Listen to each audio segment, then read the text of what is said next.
push the buttons and you'll get to where you want.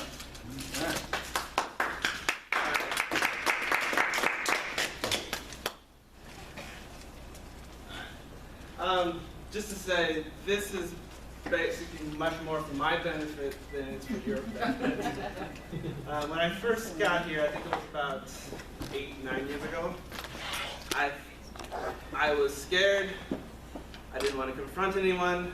I think the biggest hurdle I got was standing up and giving my elevator speech. So this is basically my stepping out, continue on that journey, and speaking. I'll talk a bit about myself. I've started about 3 businesses. This is my 3rd business I started. Well, I've helped start 3 businesses. First business was a basket business. Didn't go very far. The second business was a lawn and landscaping company. It basically started when a friend of mine came up to me and said, I need help. I don't know where I'm going. So I came in and started up. Recently I stepped down there and I started my bookkeeping service, and that's where I'm at. That's just basically the short story. I've talked to a lot of business owners, and according to USA Times, 20% of new businesses survive the first year. So if you've survived your first year, you can pat yourself on the back. It is a very good accomplishment.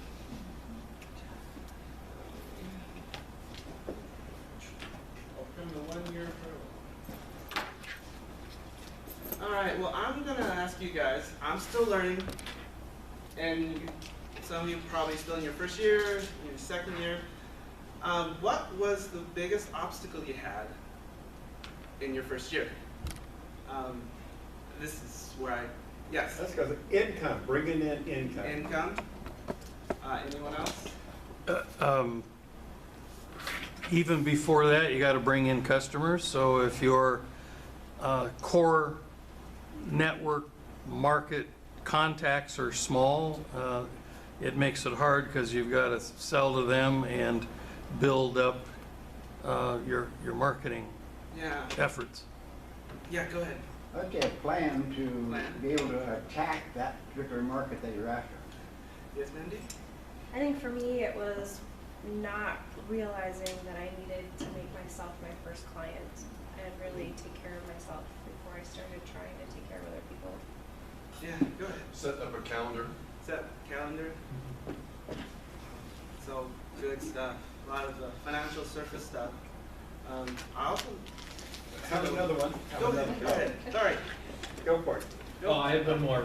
Yeah. A big one for me was defining what activities actually bring customers in versus activities that don't.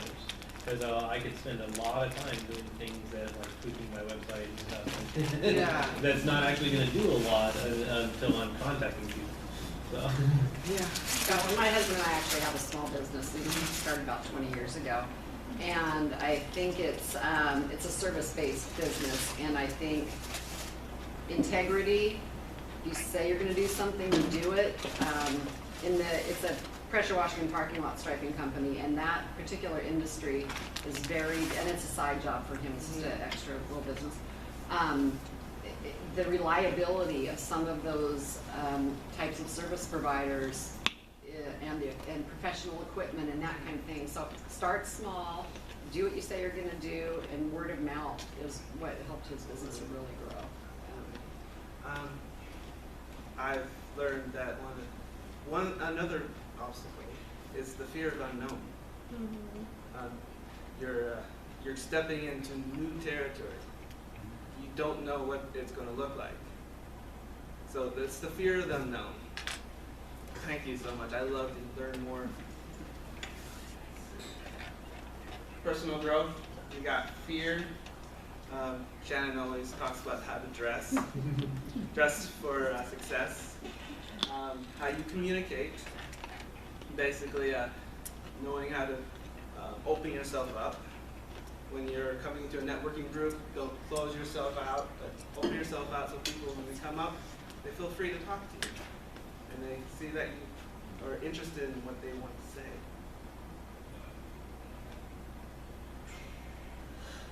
There's financial growth, systems in place, a plan, understanding where your money is going. Those are also important. Now there's a book that I picked up, I think, at the beginning of this year, which really helped. It's called Feel the Fear and Do It Anyways. It's by Susan Jeffers.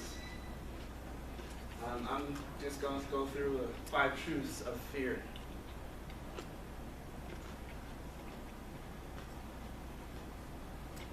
Truth 1, the fear will never go away as long as I continue to grow.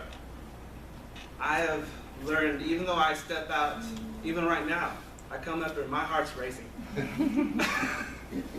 I'm still feeling the fear, but understand that the fear will never go away as long as you continue growing. So if you're growing and you still fear, that's probably could be a good thing. Truth number, as you build confidence, this is the one thing I like. As you build confidence, your relationship with fear will alter. In other words, your perspective of what the fear is, your relationship before fear, will change. A lot of times we're afraid of standing up, and we'll give a reason, well, I'll stand up and talk as long as that fear goes away. Well, that fear, once you stand up, your relationship with that fear changes. I just want to Go ahead. side note to that. I heard my idol, the Celine Dion, I love Celine Dion, but I saw her interviewed not too long ago, and she said, still to this day, being a mega superstar, every time she's about to go on stage, she gets the fear and not fear, but the anxiety and the butterflies. And so I think, whether you're a trailblazer or a Celine Dion or a bookkeeper, it's natural, it's normal. It is. Go ahead. So I've done a lot of work in this area, and they talk about how what happens to you physiologically when you're excited about something and when you're fearful are almost the exact same physiologic response. It's how we mentally and emotionally interpret that drives your behavior afterward, essentially. So if you start to reframe and recognize that little jittery feeling and whatever as excitement and use that to fuel you bouncing onto a stage or whatever, versus interpreting it as scary and letting it kind of spiral you the other direction. But you can take that same stimulus, and it's basically how you mentally interpret it and choose to respond. Very good. I like that. Another thing, every time you feel afraid, remind yourself that it's simply because you're not feeling good enough about yourself.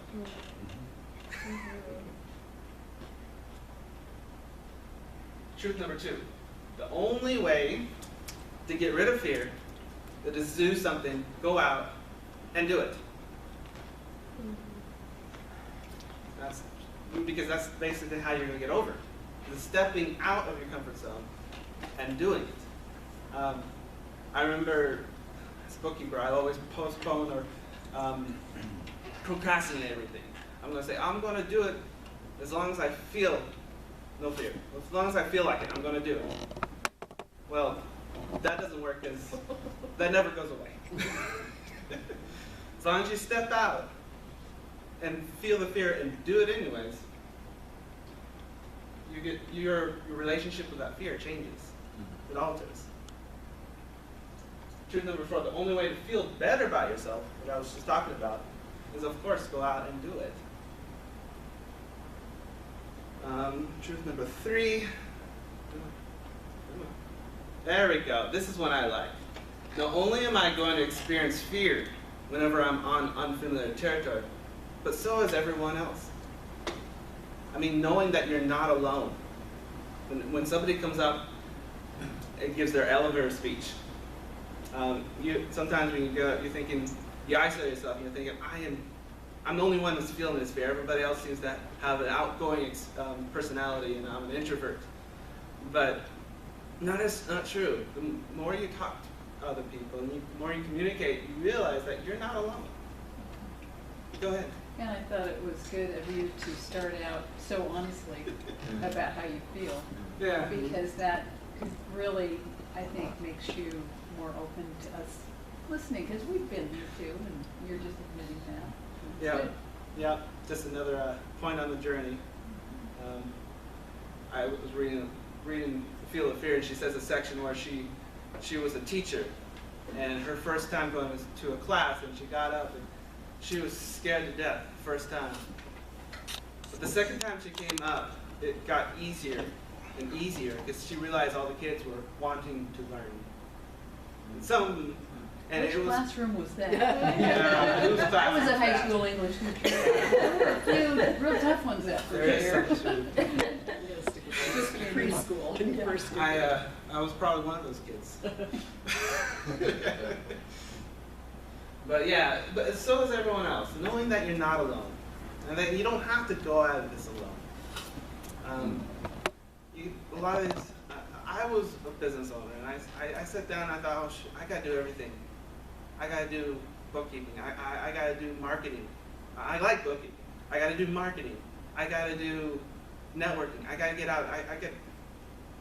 Sometimes coming to a group like this has helped me understand that there's still people there, knowing that it's going through the same thing I'm going through, and that helps a lot. And this is nothing I like. Pushing through fear is less frightening than living with the underlying feeling that comes from a feeling of helplessness. Standing in your room, not go anywhere, that was probably my life when I first began, because I was afraid. But that feeling was worse than me stepping up and talking to people.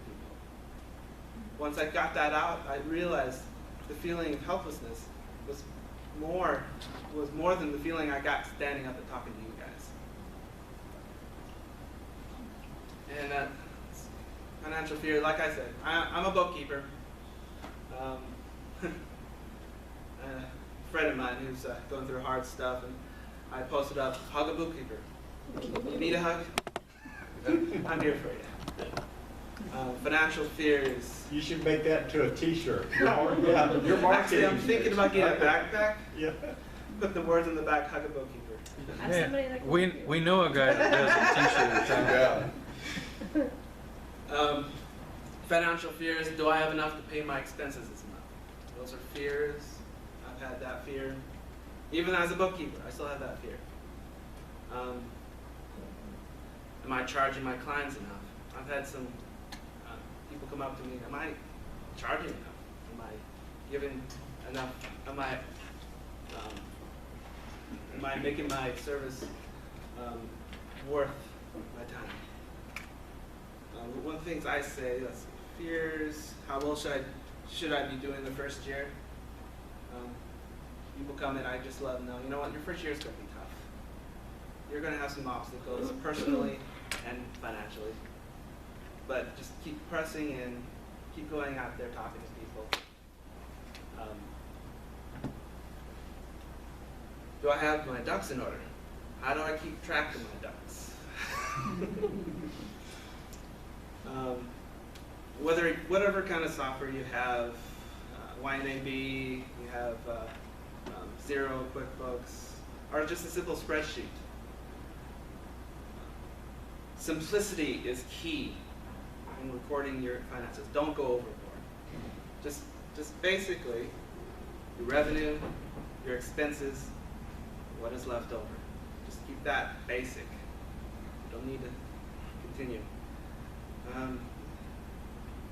I don't know what I'm doing on time. Brad will let you know. Okay.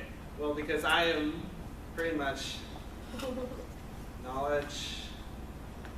Yeah, know how to record your finances on the fly is important. There's several tools out there. I am king to HubDocs. There's Receipt Manager. There's others. Xero also has something you can record.